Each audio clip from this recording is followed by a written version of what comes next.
for joining in. My name is Ubani Vivian, and it's really a pleasure. It's really a pleasure to be a Zahara's Dream Sisterskeeper. So here at Sisterskeeper, we make sure that our sisters and other young women like us, are given the opportunity to reach their potentials, to reach out to a mentor, to reach out to a sister who happens to align with their set goals or dreams. And with that, they could be, directed or empowered on the best way they could, help them achieve them.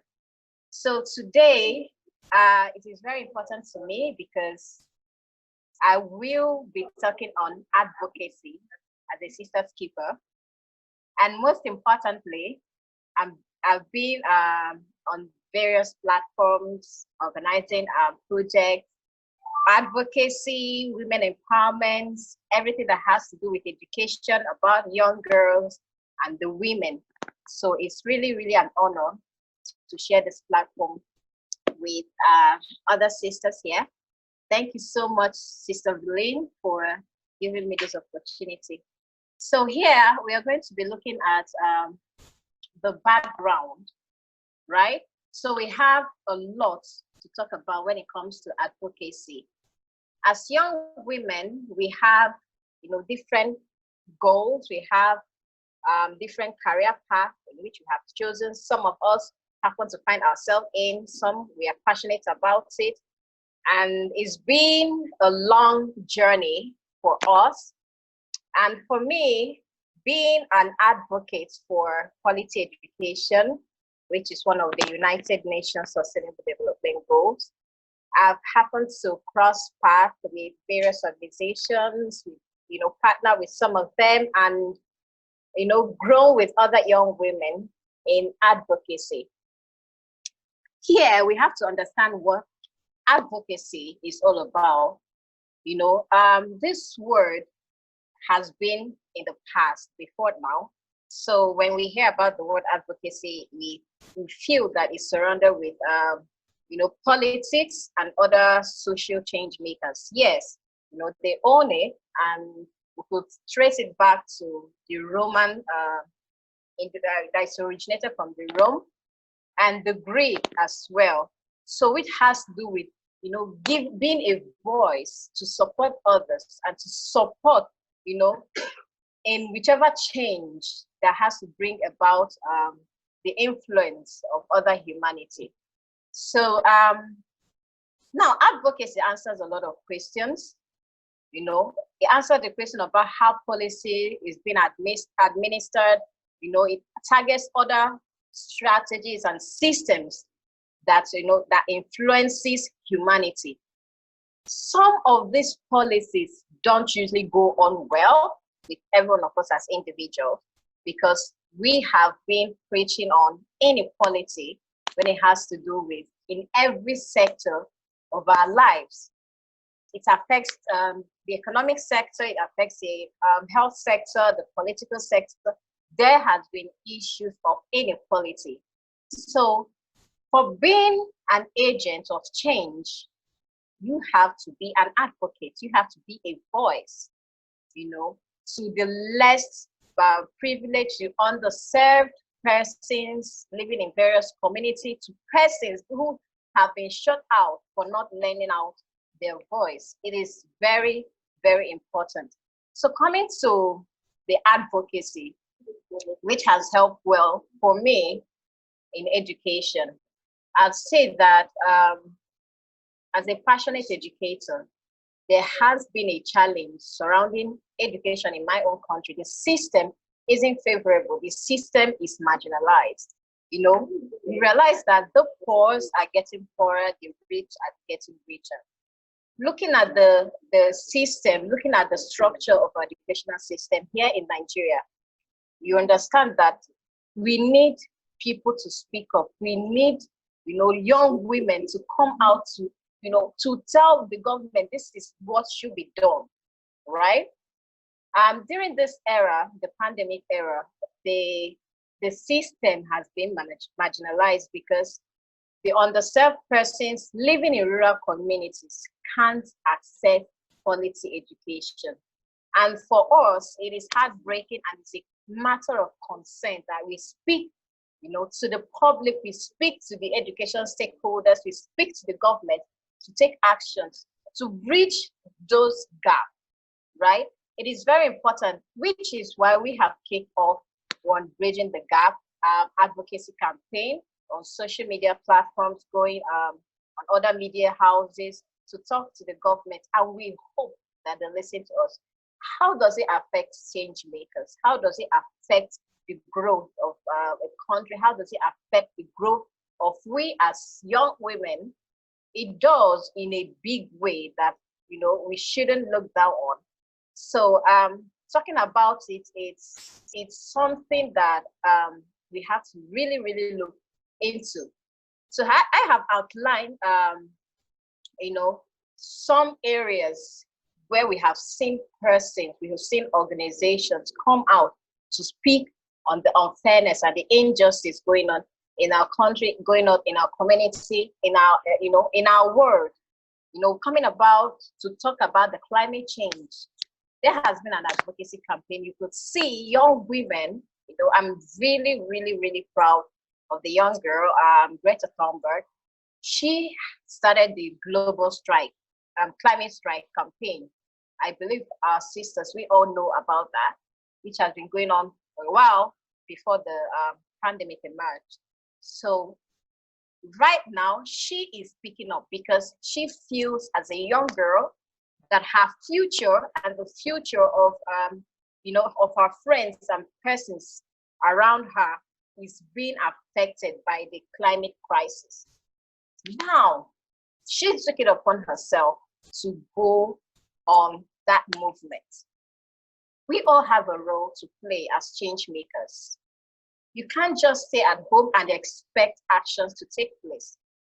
We have been given an opportunity this time as young women, because of the bravery, because of the courage, because of the impact young women in the past has provided for us. If not for strong, powerful women who have given us a voice, at this time, I believe that, we might not even be here talking about equality, because they have taken it upon themselves to speak, to attend the United Nations Women Conference in Beijing 25 years ago to ensure that there is equality among women. And now that has been passed into law and in fact imbibed or included into the United Nations Sustainable Development Goal. We have a voice. We could come out in public to talk about gender injustice, gender inequality among the young women and girls in the society. I remember back in the United States history when you have the King Martin Luther Jr., when he came out to speak, on the freedom of the Blacks. If he hadn't come up with the movement to speak on that freedom, on how the Blacks would gain freedom, they call them the people of color. Yes, because we are unique in our skin color, which is what some of them don't even understand. But as young women, as women who are making impact, as women who are doing great in their field, we have a responsibility. And I have taken my own responsibility, and I urge every sister viewing and listening to me at this time to take up the responsibility. Find a course, join a course, be a part of a course, because together as young women, we can be that change that we seek. Our mothers and sisters in the past have given us the mantle of leadership, has given us a voice, and we shouldn't let them down. This isn't the time to give our blames to the government why things aren't working, because they have a part to play. If they aren't playing their part, we should hold them accountable, right? We have the right to hold the government, other stakeholders accountable for not giving us the rights that we deserve as humans, as young women, right? So I really appreciate Sister Vivian for bringing this forum together, the Zahara's Dream.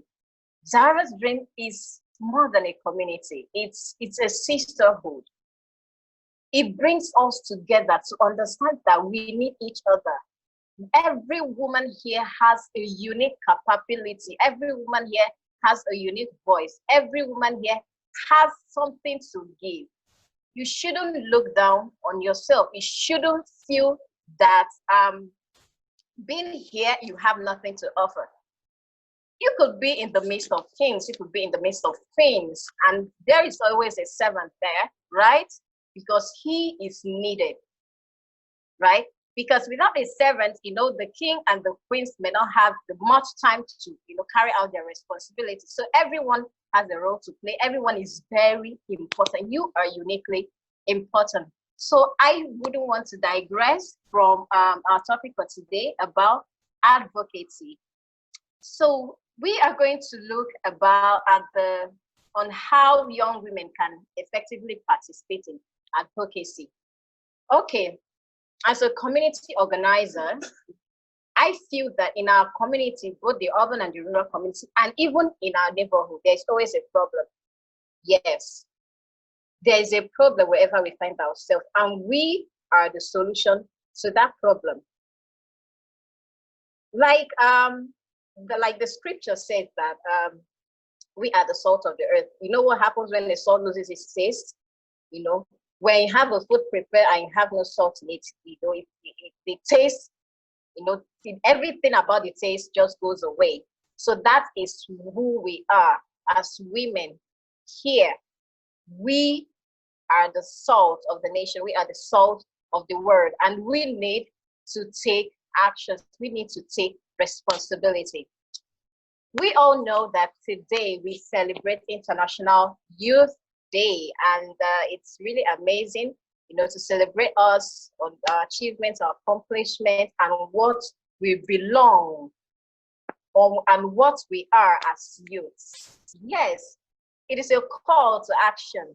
Really, it is a call to action. And if you are missing out on any event that is going on virtually at this time, then you need to sit back and think for yourself. Join whichever platform, offline or online engagement, be a part, make your impact be felt, let your impact be felt, wherever you find yourself. I always tell myself that every community I find myself, I always want, something people should remember me about with. So if I'm in a community and I leave that community, there has to be an impact there. So if there is no impact, then I haven't really achieved my aim of being there in that community, in that environment. So as Sisterskeepers, we have a huge role. We shouldn't neglect that.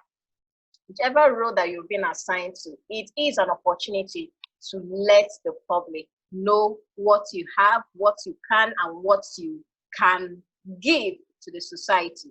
So from our community, we can join other nonprofits. We can join civil society organizations that are within our country, outside of our country, nationally or internationally, or at the local level. Yes, we have to channel our skills. We need to channel our energy to building our words, building our nations, because no one can do that for us if we don't do it. If you want your girl child to have a voice, you have to start them by building it. If you want your sisters to feel the impact of the next generation, or your daughters to feel the impact of the next generation, then you have a role to play as an advocate. So I want to be remembered of something that if I'm not here, at least my voice was heard. If I'm not here, at least there has to be something I should be remembered for or about. You have to ask yourself, what can you be remembered with?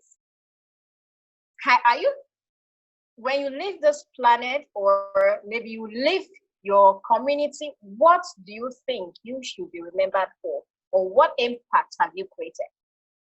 That's a question. That's a personal question we need to ask ourselves. Now, going about the right advocacy,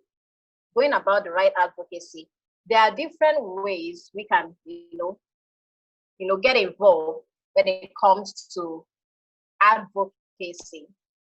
You have those at the international level, which I have mentioned earlier, like the United Nations coming up from the MDGs and breaking it down into 17 sustainable development goals. They can't achieve that alone. That's on the international level.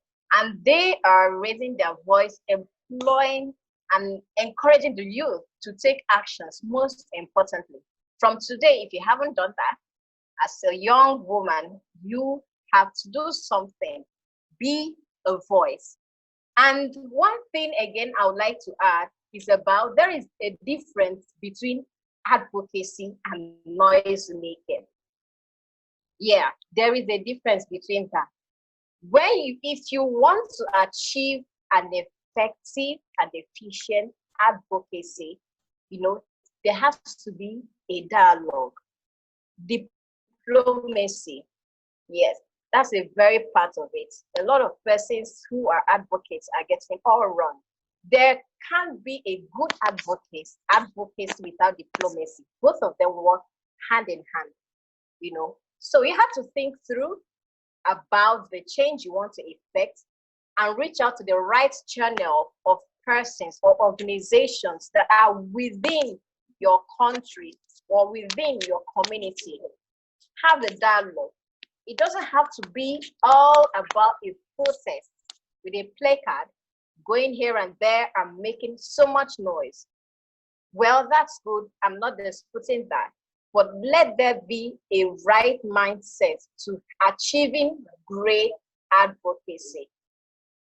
You should be able to understand that in getting the right result, you have to follow a process. You have to follow a channel. And when that process is missed, it's outrightly noise making. Have you thought about so many persons going on the streets and making a lot of noise, and in the end, they seem not to get a good result? Yes, because they aren't taking the right step. They aren't involving the right persons, on this course. So it is very, very, very important to follow the right process and to meet the right people. Okay. All right.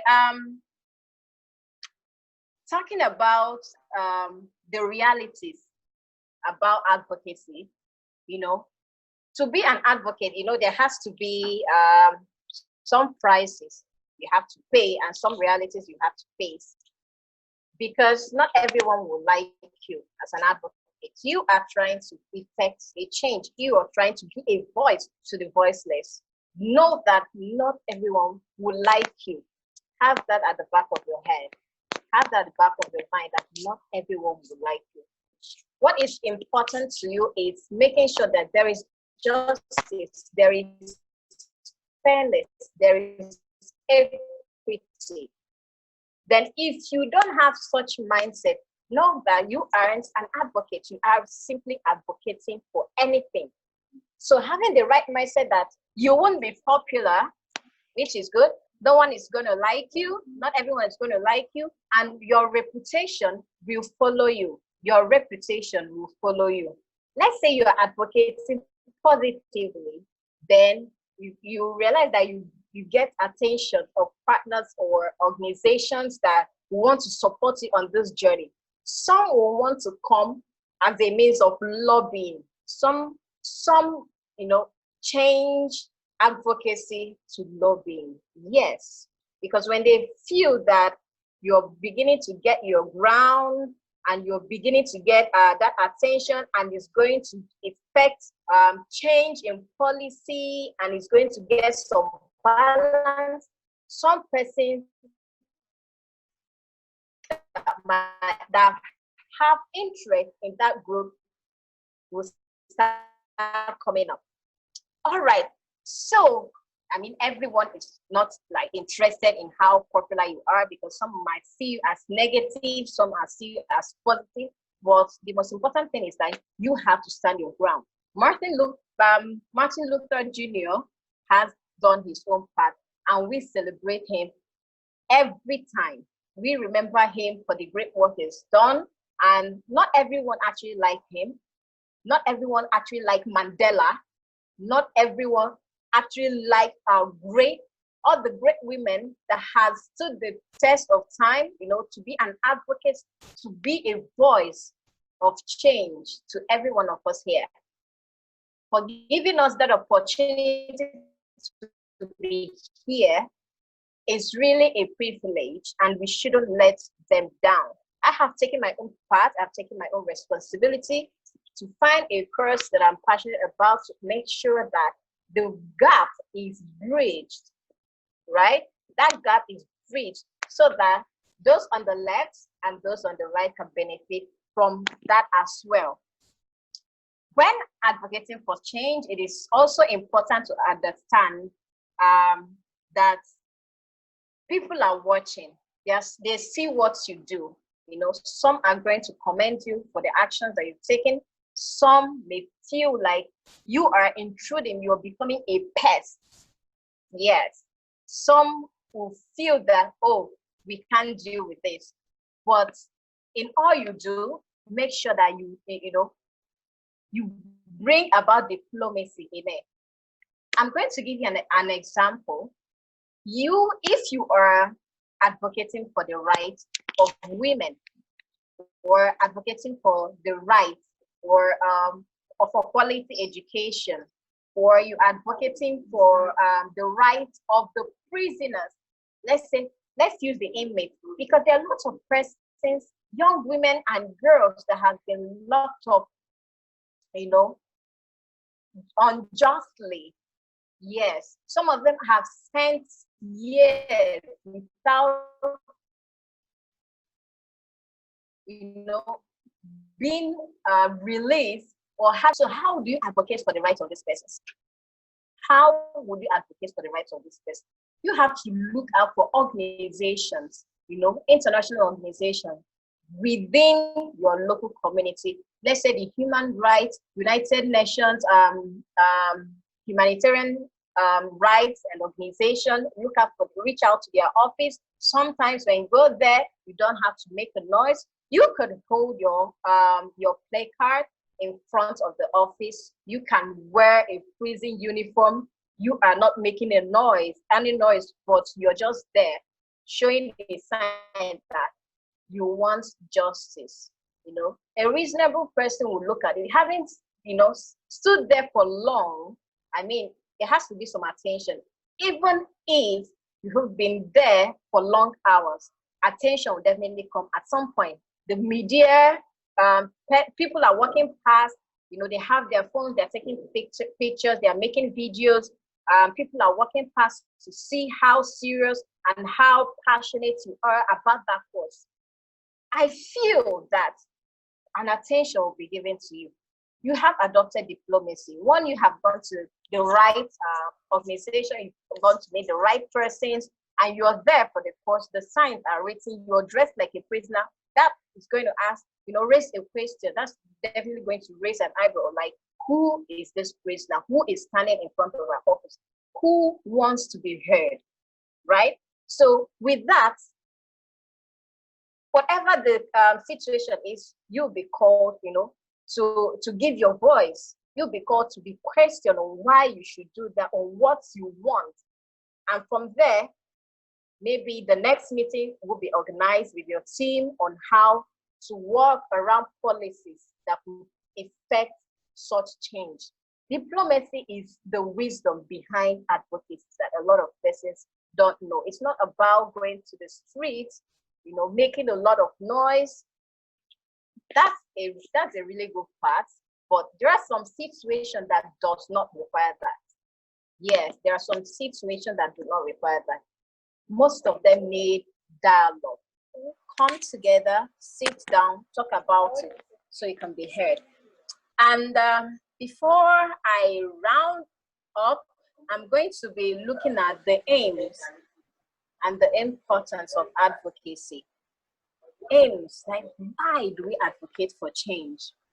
You know, first, people in the society are able to defend, to have their voice heard on issues that are important to them. That's number one. Then defend and safeguard their rights, have their views and wish genuinely considered for them. And lastly, it also brings about change in policies, in policy framework, and being able to transform the already made policies that aren't, affecting such change that is needed, right? So these are the aims. So looking at the importance, why do we need to advocate? What value would it give to us when we engage in advocacy as young women? So we shouldn't sit back in our couches, we shouldn't sit back in our offices, in our comfort zone, and believe that things are going to take its due course with no actions. No, none of those are going to happen if we don't take actions. We have to stay engaged as youth, as young women. As I'm looking at our faces, I see how powerful, I see how passionate, I see how beautiful, I see how the potentials that we have within us. It's really amazing to be in the midst, to be in a group of incredible women like every one of us here. We shouldn't, I don't know how we see that, but to me, it's something I empty myself when I'm on this platform. I feel that we are sisters and we understand each other. We are open to sharing ideas. We're open to learning. We are open to building and empowering each other. Because we all are gifted uniquely. Do not let someone else to tell you otherwise. Don't feel that as you haven't started your journey yet, that you do not have a future, or you do not have a talent, or you do not have a skill. We have every one of them. They are lying underneath. We need to take actions to unleash those potentials. And I'm not going to tell you that it's going to be easy. No, it's not going to be easy. There's going to be some hurdles. There's going to be some challenges that come on our way. Coming to finance, coming to relationship, coming to our family background, coming to our cultures, our countries, our local communities. Yes, every now and then, women face challenges. We are seeing that we are supposed to be in a certain way. Time has gone when we are expected to see, we are expected to, to just engage without saying a word. But at this time, everything has changed for us. We have a huge opportunity in our hands. We have the greatest privilege to do that which we've always desired. And Zahara's dream, I believe, is going to provide you such amazing platform.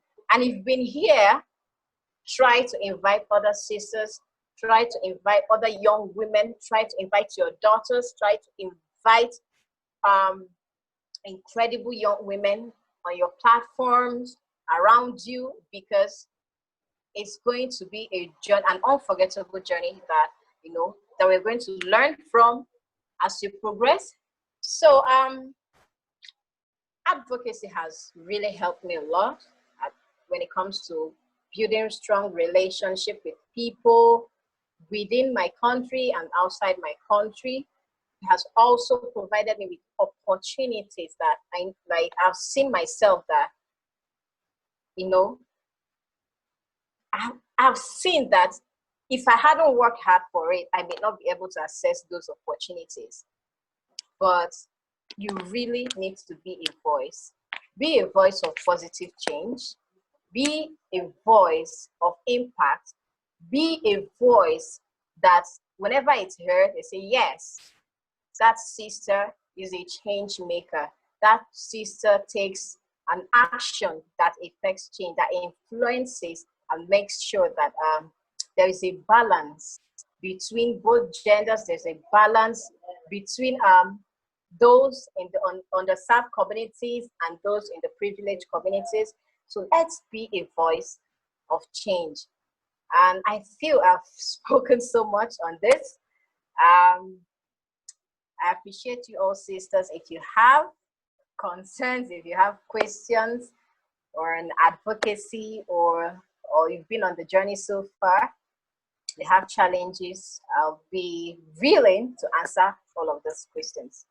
So feel free and let me know what I can help with as we proceed. Thank you so much for such an opportunity.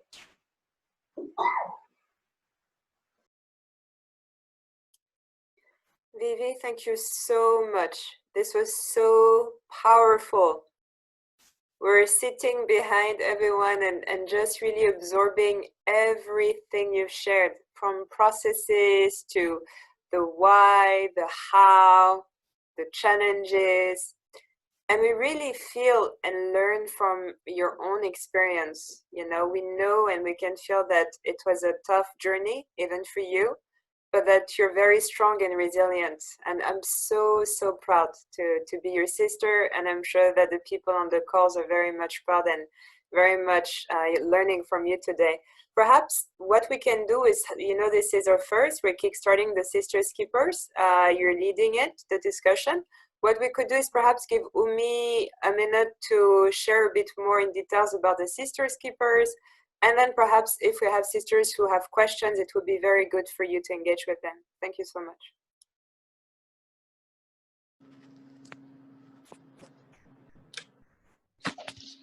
Thank you so much, Miss Vivian. This was so powerful. I am so touched, and I'm like, wow. I don't think I have anything to say anymore. And this is what we wanted. This was what we foresee. This was a dream for us, that Sisterskeepers is a community, like you said, and a community wherein we can help empower one another, a community where we can share, where we can learn, where we can be guided, and a community that we can create that the moment you are a member, you feel you belong. You feel like it's a community where we feel it's a safe place for every individual, especially for young women. And for Zahara's dream, Sisterskeepers, I think for me today, just listening to you, I think our why has been answered already, because you brought up what it meant to be an advocate. Sometimes, like you said, you don't have to talk too much, but your actions can help change someone's life. Your actions can help influence change. Your voice can help influence change. So when we thought about Zahara's dream, Sisterskeepers, that's what we thought about, is that how can we bring information, how can we empower young people in our community? And then we said, you know what, we can choose among ourselves and learn within us that we have so much resources that we can share. Where today, if I wanted somebody to guide me on advocacy, I can reach out to Miss Vivian, and she can guide me, she can tell me. And just by listening to what you said, I think I am one of those people that I think I have to do so much, and I'm so happy that I think I have you here. And so far that's it. So we when we had this, our plan is that every Wednesday we will have one of our Sisterskeepers. We have 5 Sisterskeepers with different topics. So today you have advocacy. We also have Uzo Amaka, who will be doing media. We have Toyin, who will be doing storytelling, and then we have Queen for academia. So this is what we want. And then we also have Jackie for civic engagement.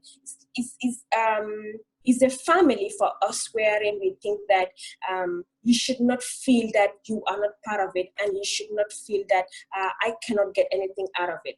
And for Sisterskeepers also, we want to use our mentors and our mentees and other young people who are not even mentees and mentors to be able to come in and ask questions and learn and even share their own experiences, because it's a give and take. And the only way we can is when we are interconnected, is when we feel safe. So that was why our Sisterskeepers was created. And I hope if I left something out, Ms. Valen can say more, because I don't want to take away what you've already said. I am already empowered. Thank you so much.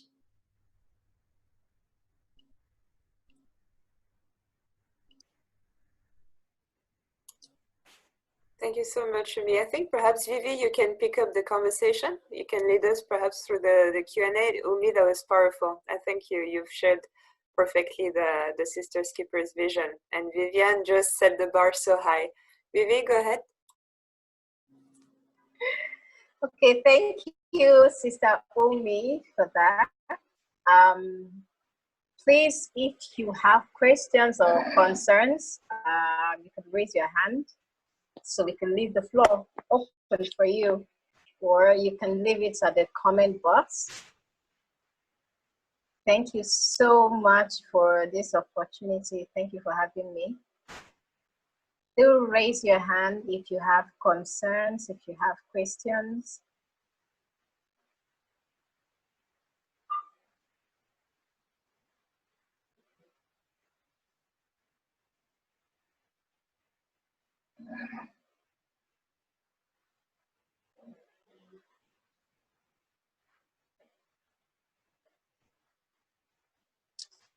Okay, I have a question right here from Frederick. Do you think that the current feminist revolts fulfill their advocacy role on women's rights and social awareness? Okay, I'll have to take that first. Do you think that the current feminist rights revolts? Okay. Wow, that's a really important question. I'm going to be sharing, you know, some of the things I've read on the media. You know, when it comes to feminism, a lot of person gets that wrong. You know, we have to understand the, you know, the meaning behind feminism. Feminism doesn't say that the women are, you know, are better, or the men do not have value or some sort. But why we get to talk about being a feminist, the feminism, and, you know, advocating for the rights of women? On my own understanding, I would say that feminism has to do with equity. As women, we shouldn't be left in the kitchen. We need to be seen in the boardroom making policies. That should be where that's where we should be found, not in the kitchen all the time. But on the contrary, that doesn't mean that we shouldn't do what we're supposed to do as women in the kitchen, feeding our kids and family. We have a way, as humans, we have a way of understanding things differently. You know, I have a right to my message, but I do not have a right to your understanding of my message, right? I have a right to my message, but I do not have the right to your understanding of my message. That's where we are going wrong with feminism. It's a really good advocate, it's a very good movement, because some women have gone through a lot, you know. Some have come to speak up, and they are being shut out, they are being called names, they are being kept behind bars because they are women. We don't want any of that to happen, which is why, you know, when happens to click, they are together. You know, I'm an advocate for, you know, equality, gender equality, because I believe what is good for the goose is good for the gander. Yes, that's my own explanation of that. If you feel that, you know, a man could be a president, then why not a woman? Why not give the woman the chance to become the president? And if you feel that a man has a right to, to give his voice, to make an opinion, to create and formulate policies, then we need women to take such roles.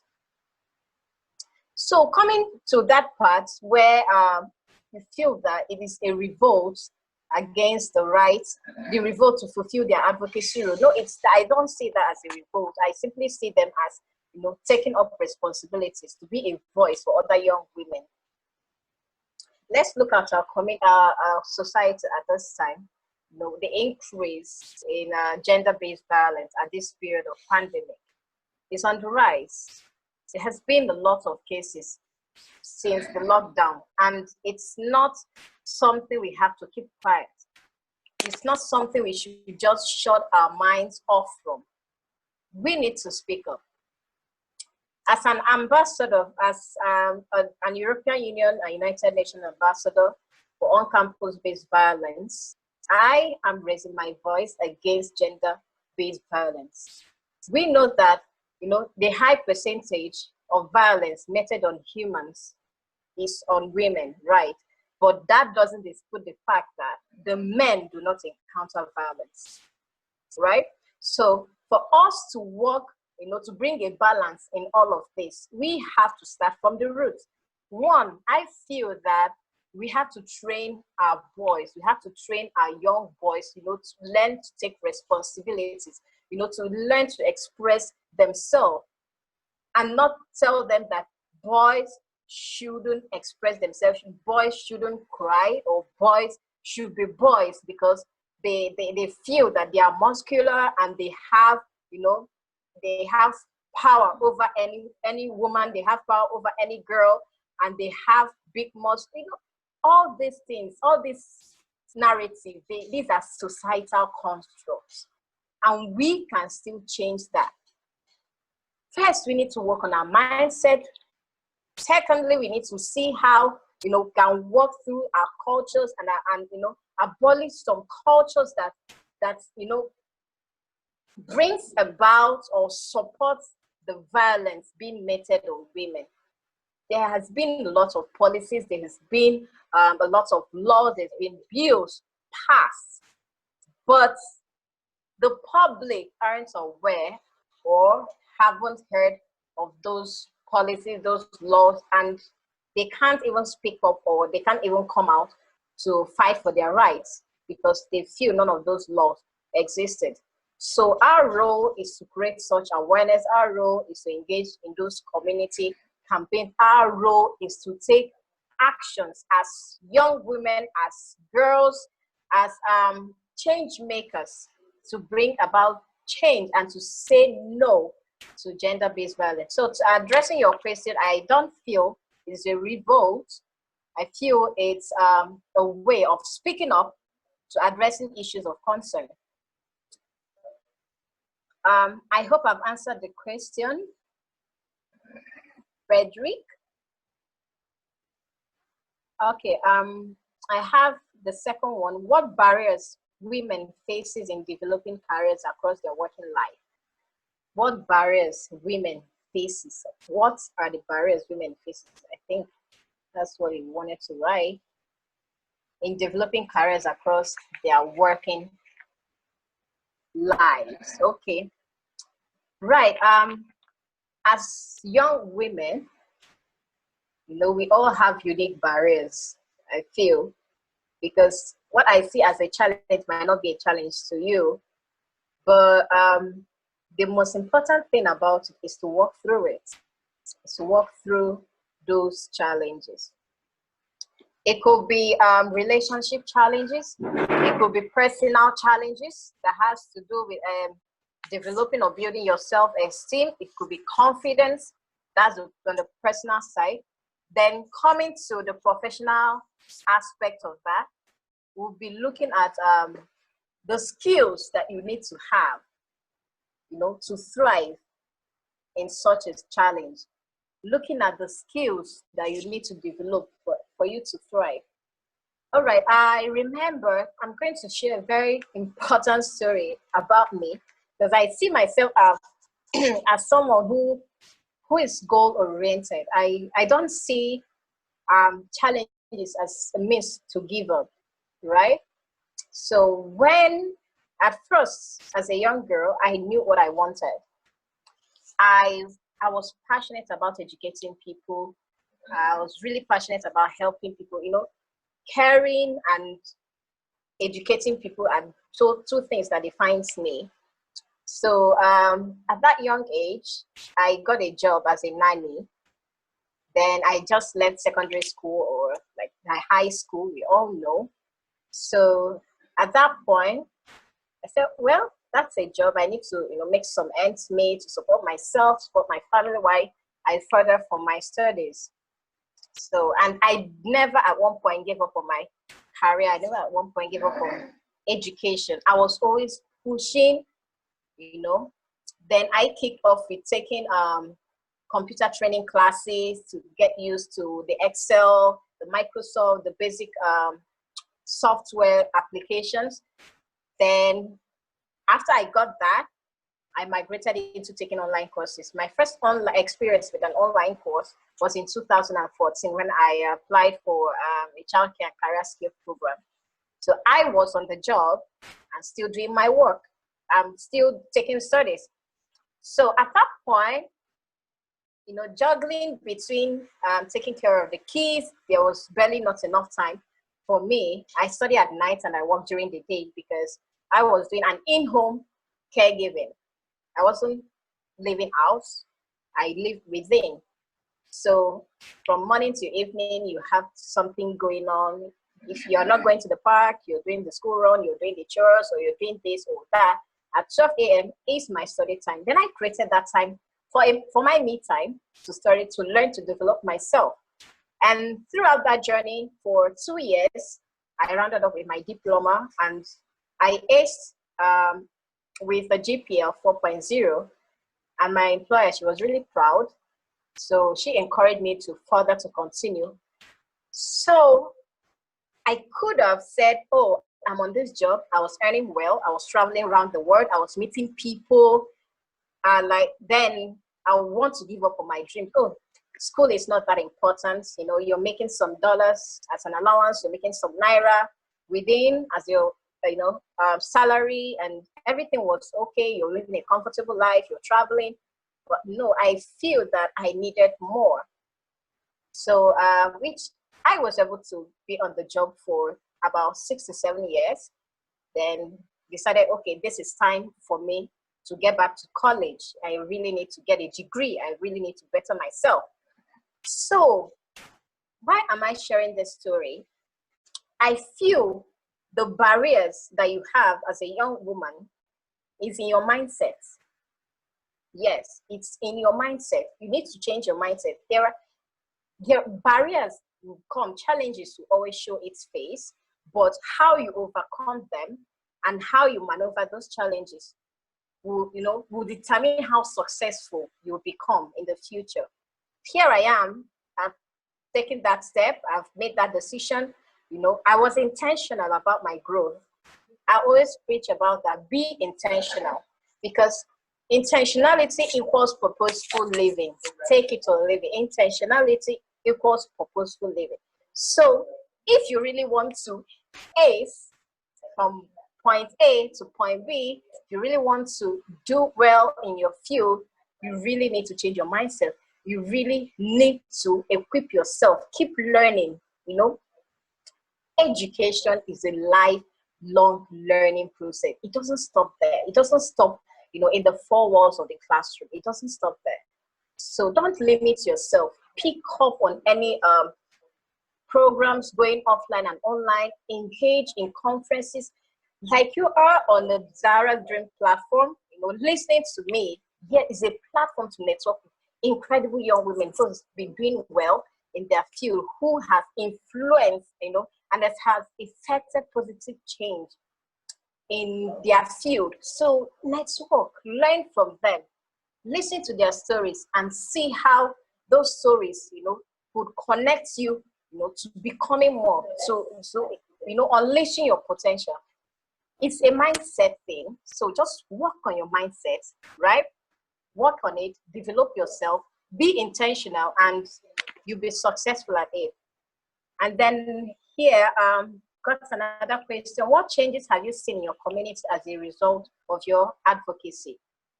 Wow. Yes. As a passionate educator, we started off, first we had a mind-blowing result when I engaged my team on the 16 days of activism in 2019, which we ended up on the 25th of November, if I'm right, to celebrate the Human Rights Day. There was the 16 days of activism within that period. So I said, well, what can we do? We should organize campaigns, social media campaigns, and the feedback, the responses were incredible. I was invited to attend a meeting organized by the Canadian Aid, United Nations Women, to apprise stakeholders, non-profit organization stakeholders, on how, to get a better framework at addressing those issues that has to do with violence committed on women. So I attended that, and some young women who read our posts, that engaged on our platform, their advocacy, social media advocacy campaign, reached out to us. Some of them said they would like to, talk to me privately. I had a confidential chat with them where they shared their stories. Some have, it's been a very challenging period for the young girl who happens to be in a different location from mine, that she has been abused severally from the age of 7, but who was able to open up because of the campaign, having people to come to you and speak and say, oh, this is what I've been going through. Can I reach out to a counselor who could address or talk to me?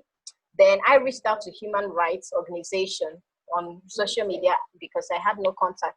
From then on, I got to contact from Human Rights Commission within in the state where she was, and I gave her contact to the person in charge that reached out to her. So they actually had a conversation.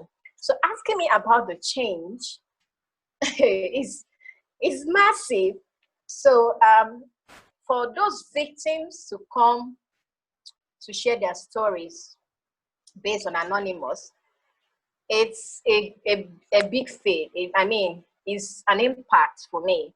Not everyone will be open, not everyone will be willing to share their stories, because some feel that when they share that kind of stories, they are being shut out, they are being victimized. But the important thing that we always encourage them to do is be open, talk to us. We'll support you. We will encourage you, we'll fight for you. We aren't victim blaming. Do not stigmatize. Don't see them as their fault. Whatever that happens to them, it's never their fault. They need support. They shouldn't be victimized. They need someone who understands, who could be a voice.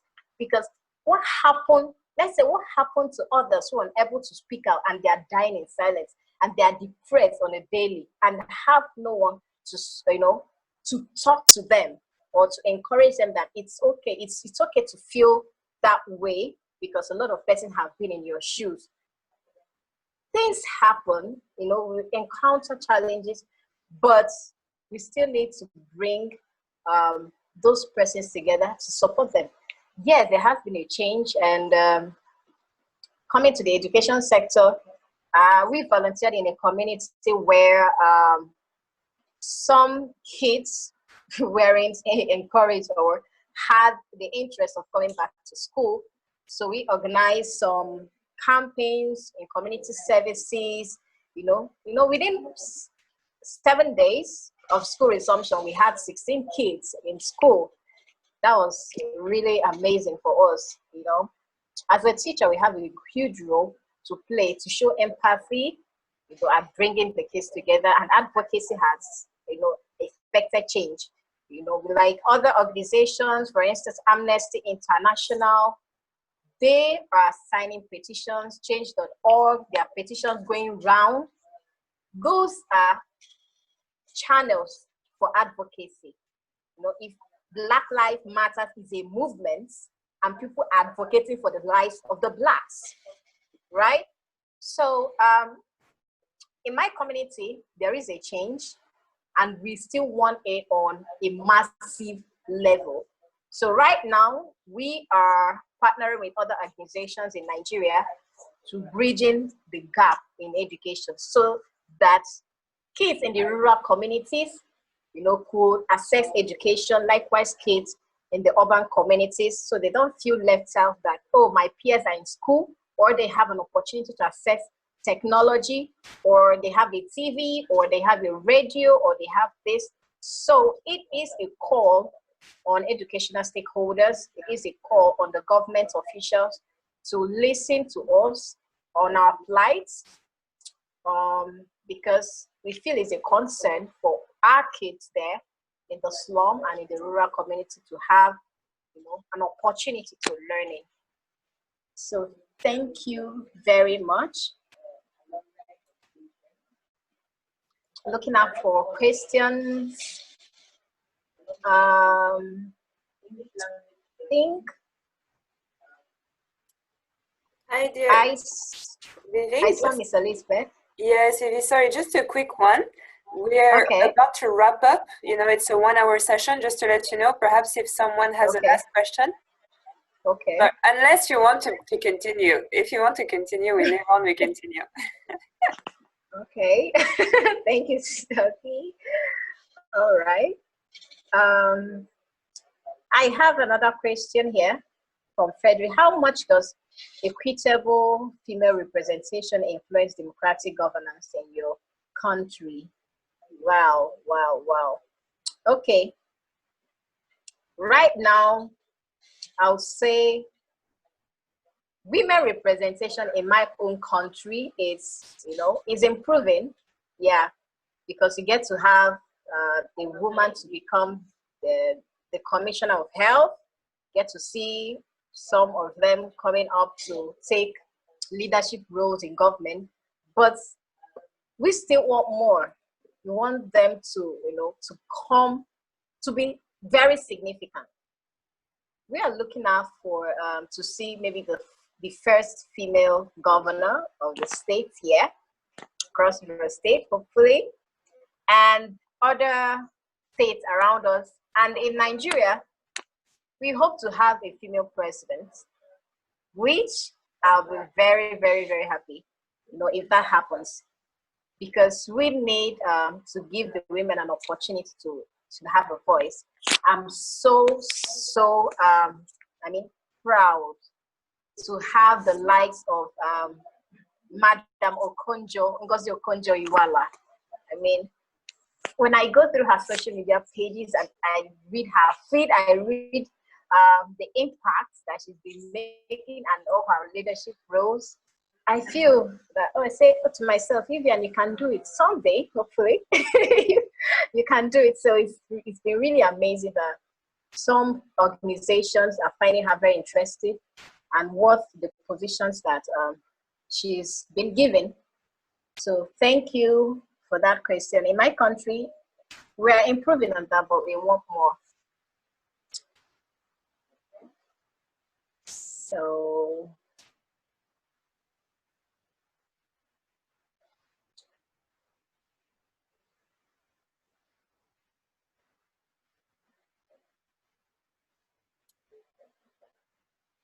All right. all right. It seems that we've come to the end of the first Sisterskeepers talk with Vivian on advocacy. And I want to quote Elizabeth. She just left a message saying it's a mind-blowing session. And it's really being part of sisterhood and sharpening our advocacy skills. I'm just quoting Elizabeth. So really, Vivi, you've led such a great talk, from substance to strategy to processes. And the video of this talk will be made available. So everyone who would like to go back to it and go back in details in some of the strategies that our sister Vivi has shared, I will be able to do so. And perhaps, Vivian, I think you are actually a Sisterkeeper on the application, on Twitter. And so anyone who has a question can engage with you, right? Right. I'll be willing to respond to all the questions that they might have. Perfect. Excellent. So we will do that. We will share, in addition, the video afterwards to the whole network and Sisterhood of Zahara stream, so everyone can have access to it. And I think what we can do now is continue to all be together on this platform, to be ourselves powerfully. And I want to say also to see each other thrive. You know, you shared that very strongly, the importance of supporting each other and you know, take action. And I'm looking forward to seeing you, like Mama Ngozi, going through your Twitter feed once you become president.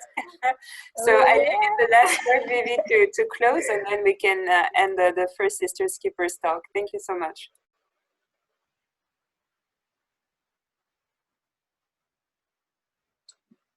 Okay, thank you, Sister V, for this opportunity. I mean, to share my knowledge and my experiences so far on this journey, and I still hope to learn from all my sisters here, listening and watching, and hopefully get to see you next time on our next session, Sisterskeepers discussion. Do enjoy the rest of the day.